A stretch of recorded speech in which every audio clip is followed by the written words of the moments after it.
Hi, everyone, and welcome to our second lesson of Unit 4, which is all about, it's just a little bit more theory about solutions. So in this lesson, we're going to try to answer three big questions when it comes to solutions. And we're mainly going to be looking at aqueous solutions, like solids into liquids, but we are going to touch on a few other solutions as well. But the big questions we're going to try to answer today are these three. What determines whether or not a substance will dissolve? What determines how much of a substance will dissolve? And what determines how fast a substance dissolves, or the rate at which it dissolves? So those are the three big questions we're going to attack today. And I put this little fun picture in. So if I was to pick up a chemical from my back storage locker, and you guys can picture this in the class. In this case, I've got some lead nitrate. And if I'm asking myself those three questions. So here's my beaker full of water. So A, will the lead nitrate dissolve? B, how much of it will dissolve? Like, can I put a spoonful in or can I put 5 spoonfuls in? And C, how fast will it dissolve? Like, what's going to determine the speed at which something dissolves? So that's what I want you to picture today as we do this. Okay, so the first question is, what determines whether or not a substance will dissolve? Well, there are three key features here. And the first one is the nature of the solute and solvent. Okay, well, what does that mean? Well, essentially what that means, by nature, I mean the intermolecular forces,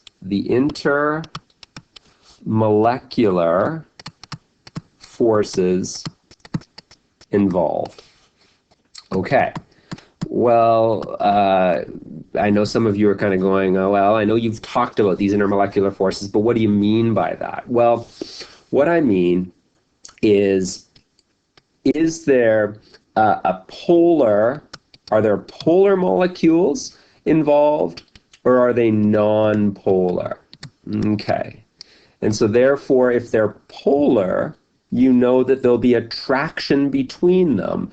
And sure enough, we use this little kind of memory trick. We say like dissolves like. Like dissolves like. And what that means is that a polar solute will dissolve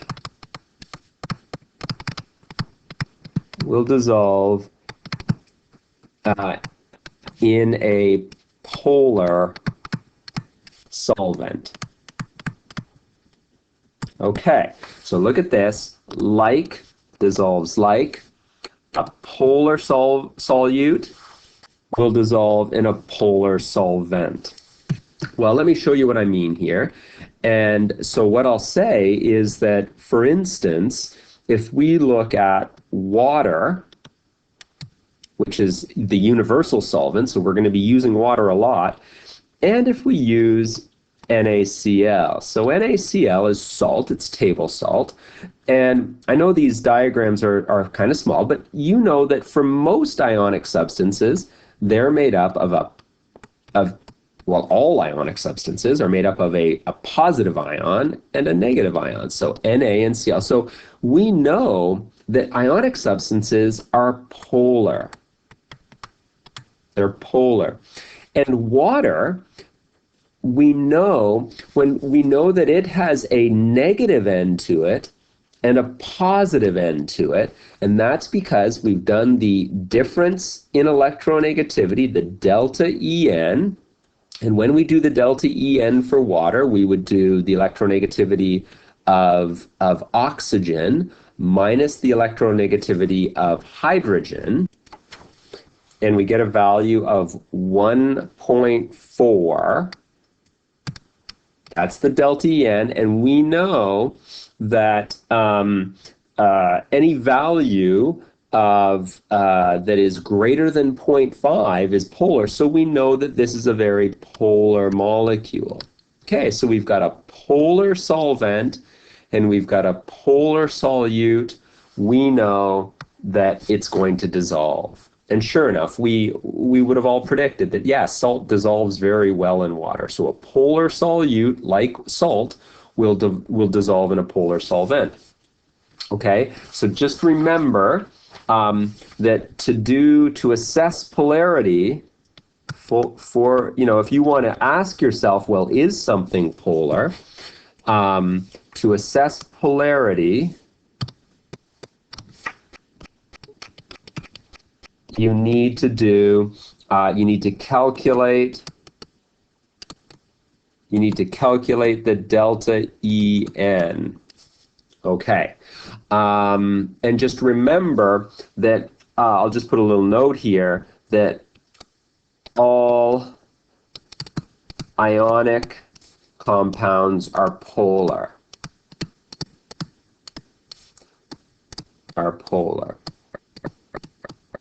Okay, so really this delta En you'll only use if you're thinking about covalent compounds, because that's all ionic compounds are polar. Okay, the one other thing I'll say is that I'm just going to put a little star here. Is that so? You would, the question all of you would have for me right now is, well, Mr. Webster, then if you're telling me that all ionic compounds are polar, well, then all of them will dissolve in water. Well, that's not quite the case. Is that I'll just say that some ionic compounds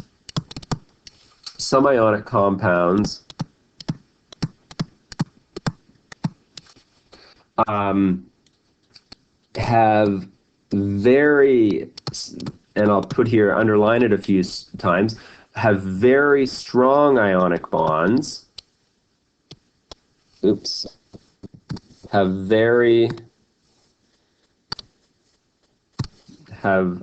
very strong ionic bonds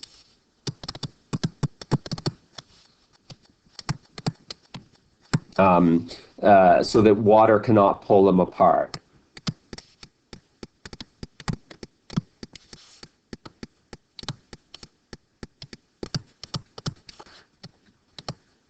Cannot pull them apart. Okay, so just bear that in mind, and I'm going to make this easier in the next slide in helping you to assess this. But what I'll say to you is that for the most part, ionic compounds do dissolve in water, but there are some that don't because the ionic bonds are so incredibly strong. Okay, so one more step then with this like dissolves like is we've said, okay, well, polar solutes dissolve in polar solvents. Well, also, we can say that non-polar solutes dissolve in non-polar solvents. So, I just want to, so there's two things here. That like dissolves like applies to non-polar as well. So a good example here might be if you had something very non-polar like carbon dioxide would be a non-polar solute, and it dissolves very well in something called benzene, benzene is very a non-polar solvent. Okay, so just be aware of that. So a good example of polar would be something like NaCl dissolves in water. Okay, so first thing you would ask then, if you want to know, does something dissolve in something else? Well, are they both polar? Then you would predict yes. Are they both non-polar? You would predict yes. Okay, so there's one characteristic. The second one you would look at is the ion, or to a smaller extent, the molecule size. And so essentially what I'm going to say here is that small small ions are less soluble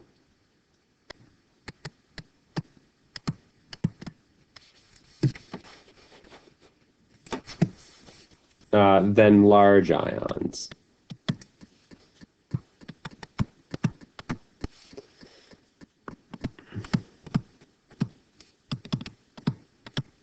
Okay, and the reason is that small ions bond more closely together. Bond more closely, so therefore they're attracted a little bit stronger than large ions. Okay, so small ions are less soluble. So you may want to ask, are these ions big or small? And finally, the last characteristic to know whether or not a substance will dissolve is the ion charge. And the characteristic here is that small charges like -1 or +1 tend to be more soluble.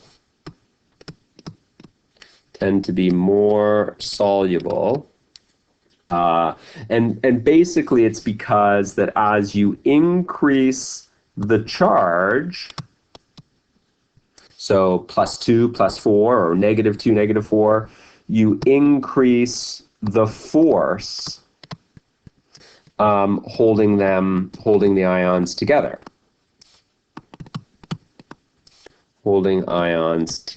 So as a result of that, the small charges are a little bit weaker, so it's easier to pull them apart. So that's kind of the explanation for that. Okay, so let me just show you this. So I wanted to show you this little interactive this demonstration. And so essentially, if you have something like NaCl. So here it is. We have sodium chloride, and I've told you that it is they're both polar. So sure enough, if I put the sodium chloride into water, I would expect it to break apart. And that's what happens when something dissolves. They're both polar, and so therefore the ions all split apart in the water. Okay, well, let me just show you an example here. If we pick something that was less soluble, I'm going to pick this thallium sulfide. So you may think, well, that's also an ionic substance, but remember what I said, some of them are held together very strongly. So if I put the thallium sulfide in, a little bit of it dissolves, but not very much. Because the forces holding it together are extremely strong, it's considered to be insoluble. Okay, so, and remember, just because I use the term insoluble doesn't mean that a few of the ions don't break off, but the majority of them don't. So I just wanted to show you that's what's happening here. Okay, and I've in the file I've put the examples here. So this first one is NaCl, where it does dissolve, and the second one is thallium sulfide, where it shows it doesn't dissolve. Okay, but now you may say to me, well, so Mr. Webster, there are these three things that you got to consider, but ultimately we have a tool. And this goes back to what we've learned in Unit 2. We have what we call the solubility guideline. And the one I've given you to work with is this one. This one is on the back of your hub. And so this is what you're going to use to determine whether or not something dissolves or not. Like I don't need you to ask those questions. I don't need you to kind of say, well, are the ions big or small? Is the charge big or small?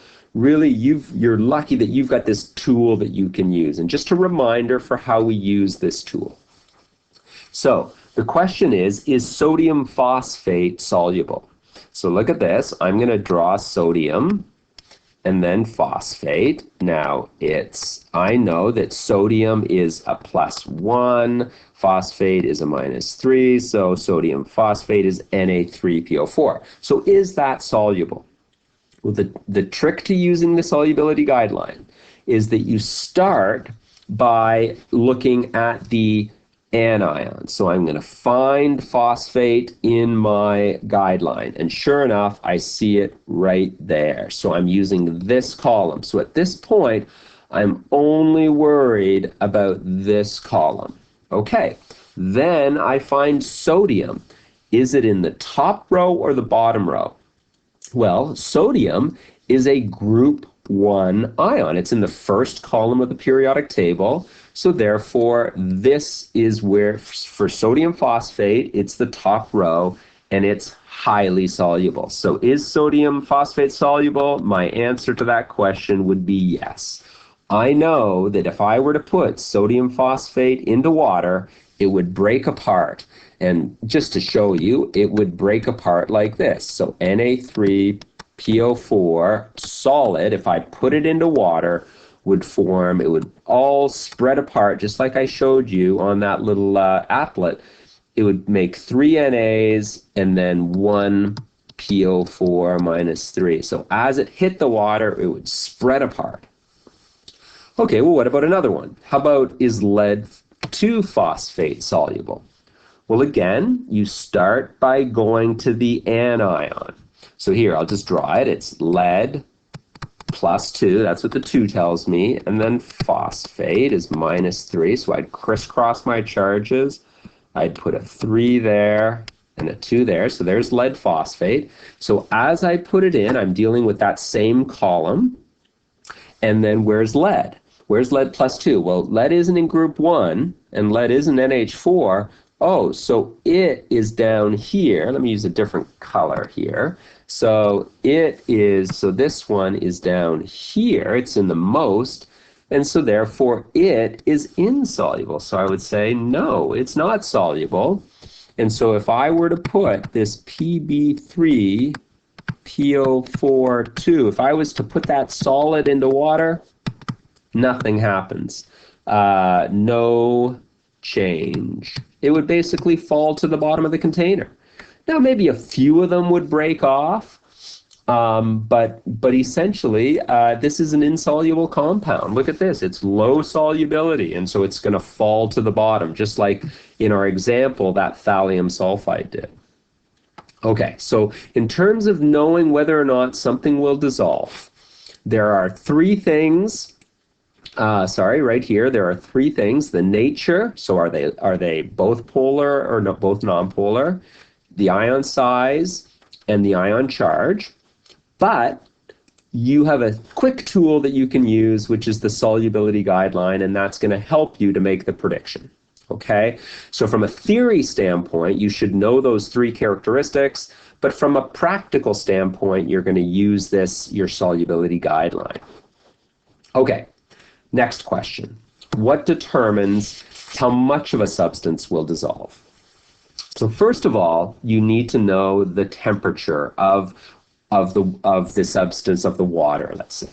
So basically, there are 2 things here. So number 1, if you're dissolving a solid into a liquid, which you're going to be doing in most situations. Okay, so this would be like putting salt into water. Basically, the rule is, as you increase the temperature, okay, increasing the temperature will, let me fix that up. Increasing the temperature will increase the solubility.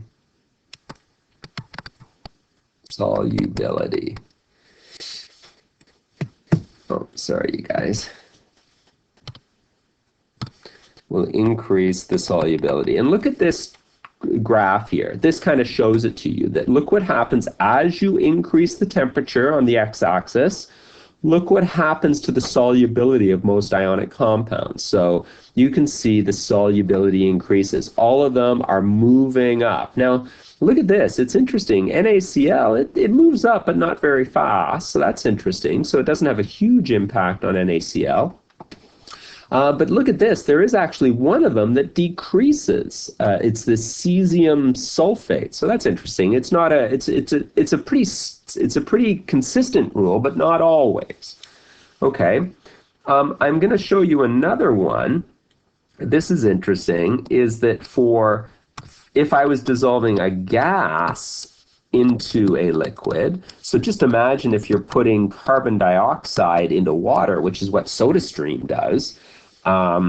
As you increase the temperature, it will decrease the solubility. So that's interesting. It's not always the same rule. So basically, if you want your SodaStream to put as much CO2 in as possible, you should use cold water. Because as you increase the temperature, not as much of the CO2 will get stuck there. Okay. Another characteristic about knowing how much of a substance will dissolve is the pressure. And so for solids into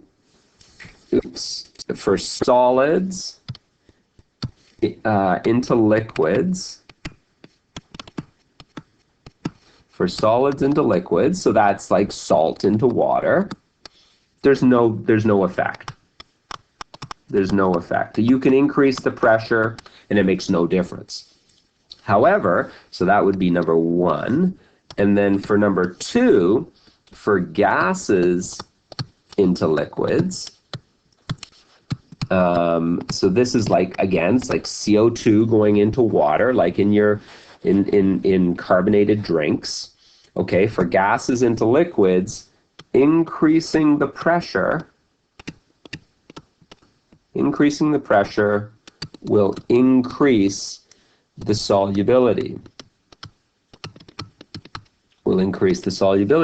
And I included this little graph to demonstrate that watch this.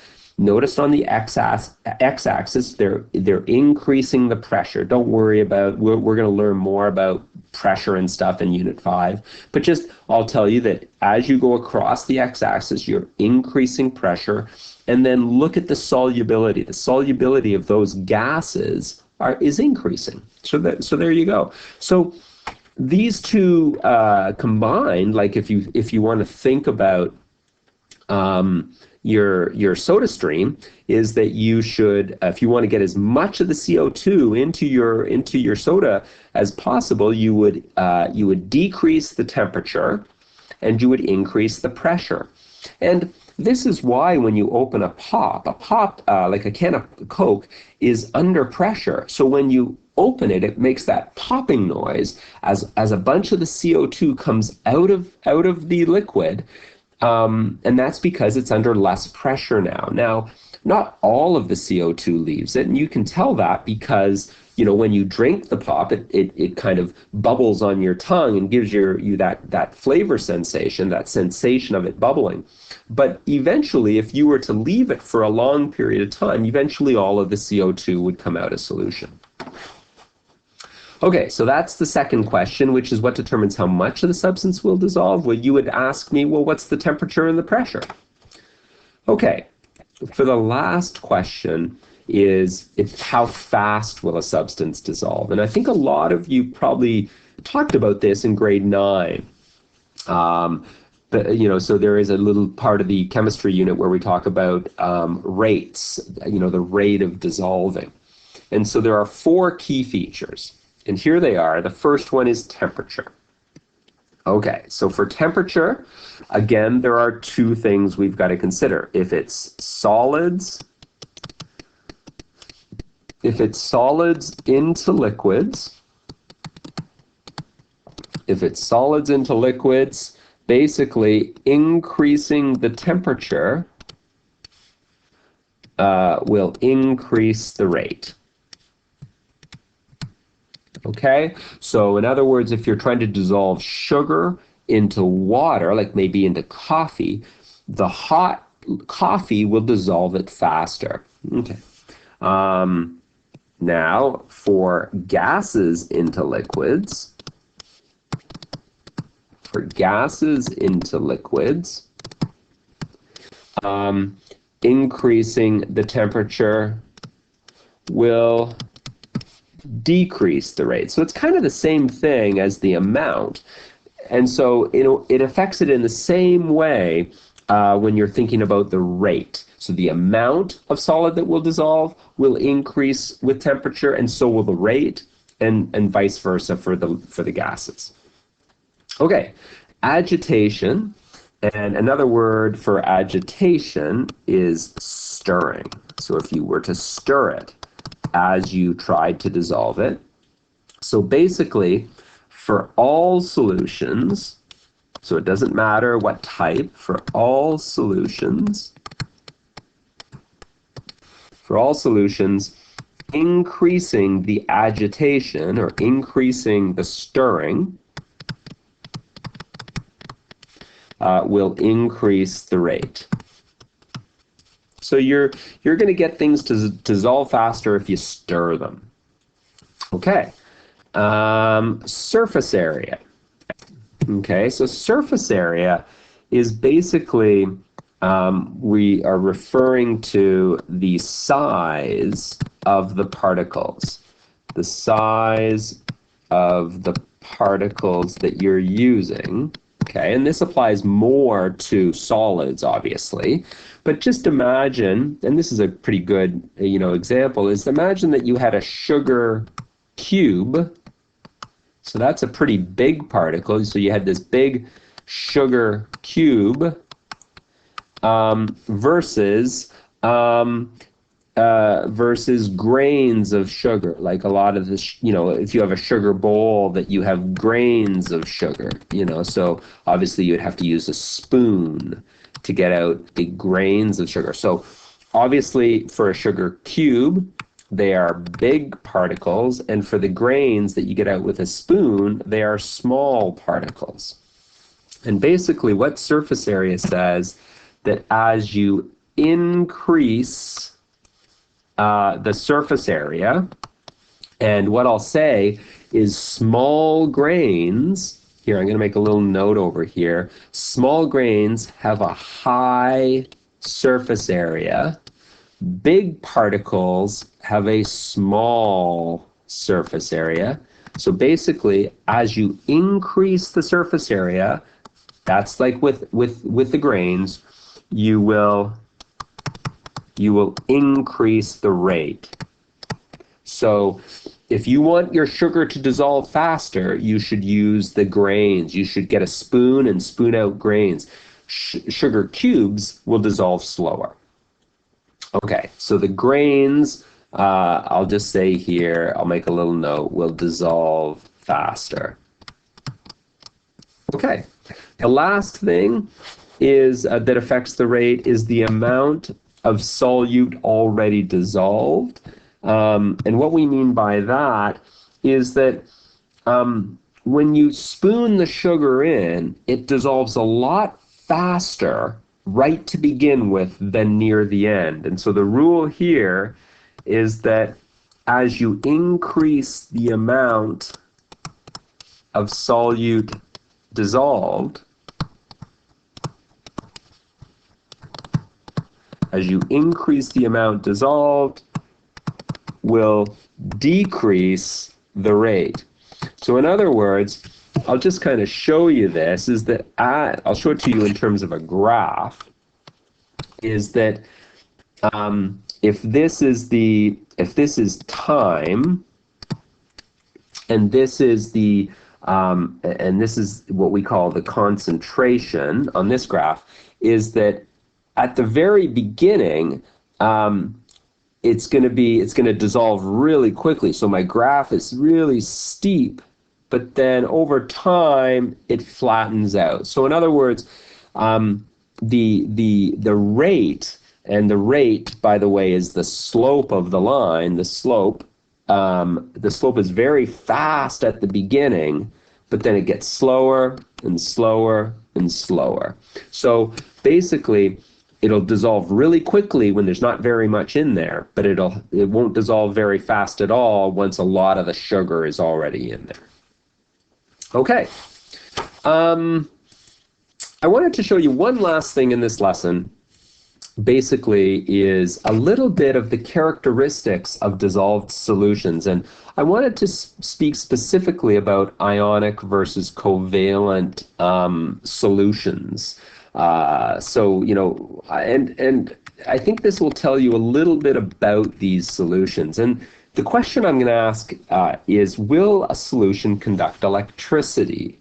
So in other words, will a salt solution conduct electricity versus a sugar solution? So we know that a salt solution is an ionic. You've taken an ionic substance and dissolved it, versus a sugar, which is a covalent substance. And remember that an ionic substance is made up of ions, whereas a covalent substance is made up of molecules. So what I'll tell you is that both salt and sugar dissolve in water. You guys have probably experienced this. You know that if you put a little bit of salt in water, it disappears, it dissolves, and same thing with sugar. But what are the characteristics of the solution now that these have dissolved? So in one case, you're going to have ions in the solution. In the other case, you're going to have molecules. And then what does that mean in terms of electricity? Well, I want to show you another little demo here. And so I want to show you this. And so essentially what you do here is I'm going to take some salt and put it in the water. But the first thing I'm going to do is I am going to put a little conductivity tester. And what this conductivity tester will do is that light up here will come on if the solution is a conductor. In other words, if it can carry a charge from one of these electrodes to the other. So let me take the salt, and I'm going to start putting the salt in. I'm shaking it and putting the salt in, and look what's happening. That's showing you the concentration, and I'll show you the values. And so you can see that I've got some salt in there. I'll put even more in, and look what's happening. As I increase the concentration of the salt, the light bulb starts to burn brightly. And so clearly that's telling you that salt is a good conductor. Okay, I'm going to reset this for a second, and I'm going to now try sugar. Okay, so I'm going to put my conductivity tester in, and I'm going to take the sugar and start putting the sugar in. And sure enough, you can see on my right there, I'll show the values, is that I'm putting sugar in. I'm increasing the concentration of sugar. I'll put some more in, and notice, hey, I've emptied my sugar container, and nothing is happening with the light bulb. So sugar doesn't conduct electricity. Well, let's look on the micro level of what's happening here. And so on the micro level, as I put the sodium chloride in, we know that what happens is that it breaks apart into its ions. Okay, so sure enough, I've got all these ions floating around. Sodium plus ions and chloride minus ions. And even if I put the water in, I want to just show you that look what happens as I put it in is that it breaks the ions apart, and so the ions are all separate. And so the fact that I have a positive and a negative ion, it means that those ions can carry the charge. Well, let's try it with sugar. And so if I take sugar and put it in, look what happens is that the molecules break apart, which is what we were expecting. But each molecule has a positive and a negative end to it. And so it's not like we have a different positive and a different negative thing. They're still stuck together. And again, let's look at it from a micro standpoint. Okay, if I take the sugar and put them in, so I just paused this just to show you that the sugar doesn't break into a positive and a negative ion or positive and negative thing. It has a positive end to it and a negative end to it, and that's why it can break apart.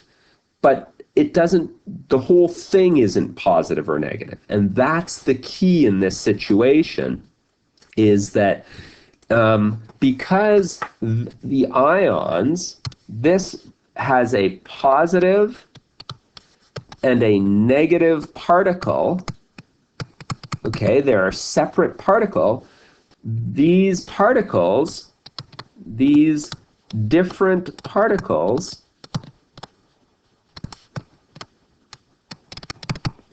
can carry the charge, can carry the charge. And that's why it can conduct electricity. With molecules, each particle has a positive and negative end to it. So the particles cannot carry the charge. Cannot carry the charge.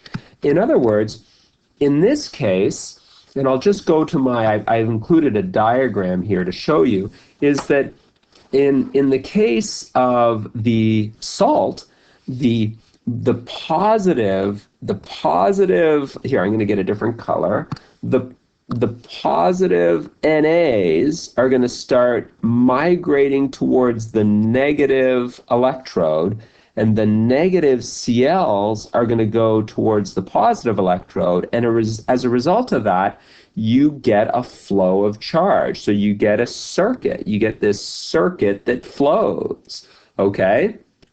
Now, but in the case of sugar, where each particle has a positive and a negative end to it, it can't flow in one direction. And so there's no, they all are kind of equally attracted to each of these, and so that you get no flow. Okay, so I showed you again what's happening here in pictures on that demo. Okay, so for your homework, here they are. I want you to do 2, 3, 4, and 6 on page 336, and I've put a few answers in there for you. And then I've put 2, 3, and 4 on page 301, and again, there's a couple of answers there. Good luck with that, you guys, and I hope that goes well.